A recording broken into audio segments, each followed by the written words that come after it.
Hello, my crafty friends. It's Debbie from Dior Design, and welcome back to my channel. Today, we are creating something absolutely stunning, a chrome-trimmed oyster magnolia flower. This piece has such an elegant coastal meets bougie feel, and I can't wait to show you exactly how it comes together, step by step. Whether you're brand new to shell art or already obsessed like I am, this project is so fun and relaxing. Now, before we jump in, please take a quick moment to subscribe to my channel, hit that notification bell, and leave me a comment letting me know where you're watching from, or if you've ever created with oyster shells before. I absolutely love hearing from my crafty friends. Before we begin adding our oyster shell petals, I want to prepare the 6 by 6 gallery wrapped canvas background. This is one of my favorite finishes, Decor Art Pearl Metallic Paint.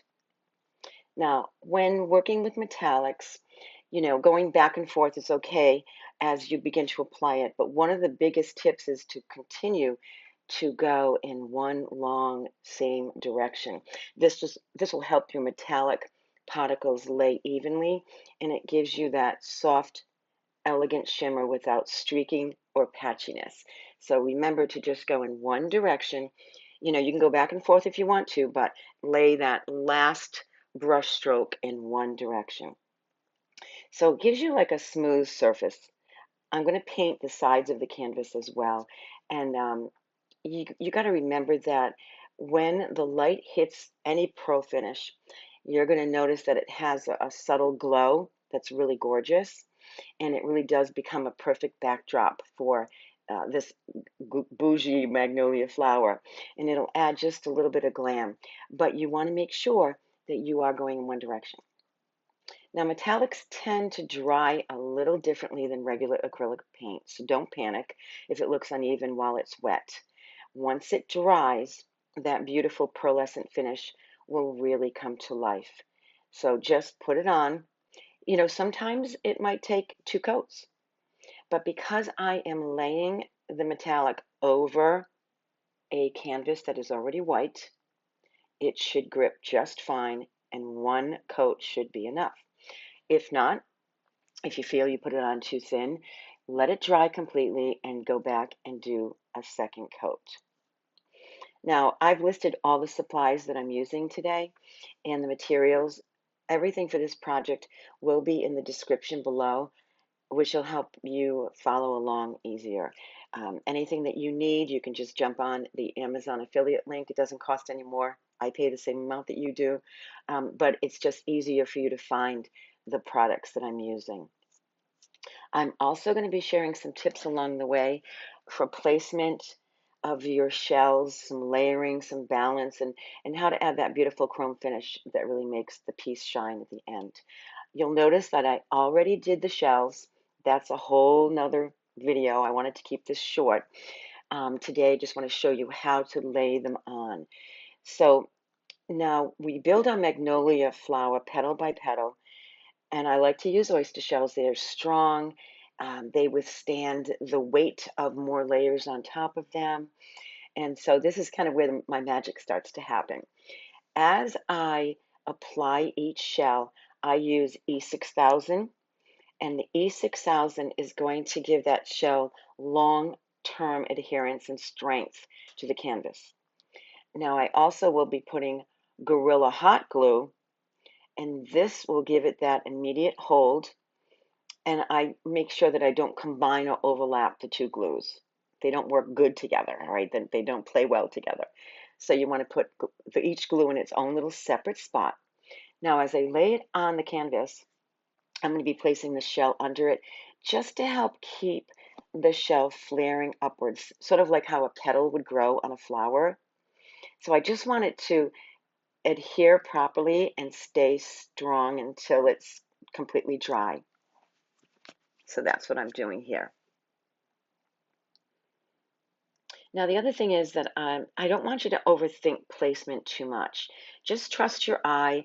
I lay things out to see how I think they'll look. And then every flower comes out unique. And that's the beauty of handmade art. Nothing is perfect. Nature is just beautiful in its own right. You'll notice also, I just want to mention that I also did the back of the shell with the pearlescent. I used the Decor Art pearlescent. Um, it's just called pearl, and it's metallic, and it goes a long way. But I did the back of the shells for this particular project. So when you look from the side or underneath, you're going to see that pearlescent. It's so beautiful. Now, each layer is going to help your cluster take shape. So take the time to plan each petal and work with the layers. You know, again, don't obsess about it. Kind of look back, move back away from the table, look, see how it looks, and move them around as you need to until they are adhered. It's kind of easy to kind of shift them a little bit.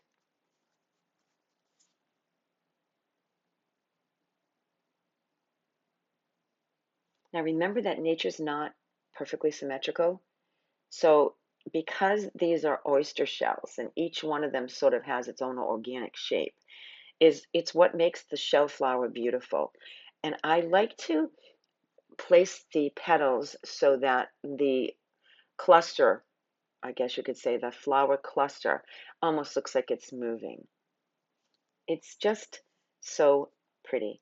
I do a lot of these. I do them with gold trim, no trim at all. You can play around and do whatever feels good.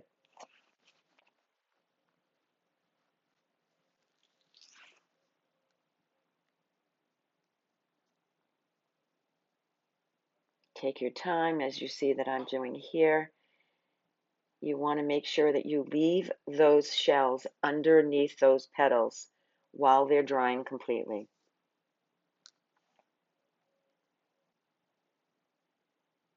We have one more left on the bottom layer.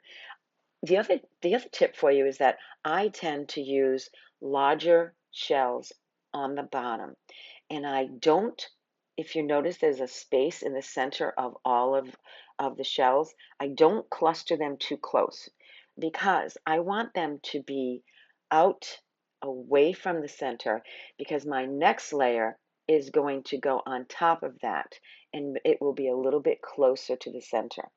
The other thing that I try to do when I'm doing my second layer, I try to put the petals in between the spaces. So if you see that I have 6 petals here, my next layer will probably have 5 petals. I'm just going to go right in between. Now I usually go back, like you see here, and add a little bit of more glue to the areas where the petals are touching each other. It's just going to give them a little bit more strength. Now, sometimes if you put too much glue, you're going to see it creep down through and end up laying on the canvas. And if you don't like the way that looks when you're looking at it from the side, after the glue is completely dry, you can certainly go in there with a scissor and clip it and get rid of it. But you do want to make sure that your shell is adhered strong. You want it to be very strong. Some people might want to take this canvas and hang it on the wall, or they might just use it on a tabletop. So here's the first layer. It needs to dry before I go on to the next.